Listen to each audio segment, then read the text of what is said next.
Here's your guide to dividing fractions and mixed numbers. In the first example, we're going to divide these two fractions.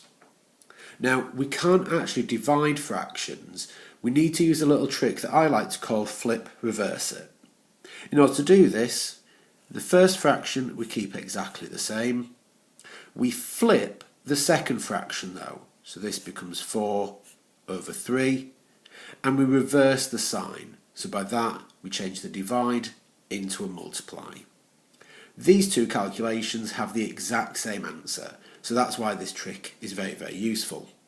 We now just multiply the two fractions together, so 2 times 4 is 8, 3 times 3 is 9. This answer is the exact same as the answer to the top part, so we get an answer of 8 over 9. When it comes to mixed numbers, we can use and apply the exact same trick.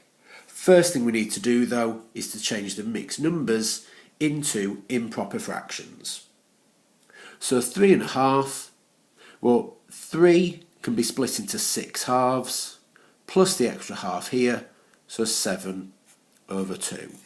Or alternatively, you can use the trick of the whole number times by the denominator, so 3 times 2 is 6, plus the numerator, so plus 1 is 7, hence 7 over 2.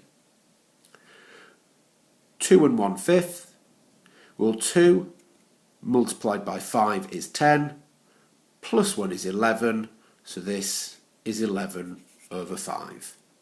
Now we can use the trick that we used on the last one, so keep the first fraction the same, flip the second fraction upside down, and change the sign to reverse the divide and make it a multiply.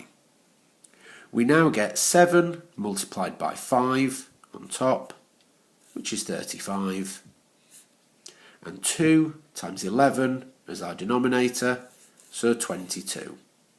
You can leave your answer as an improper fraction, or if you are asked to change it back into a mixed number, all we would need to do is how many 22s are there in 35? Well, there's just one. And how many left over?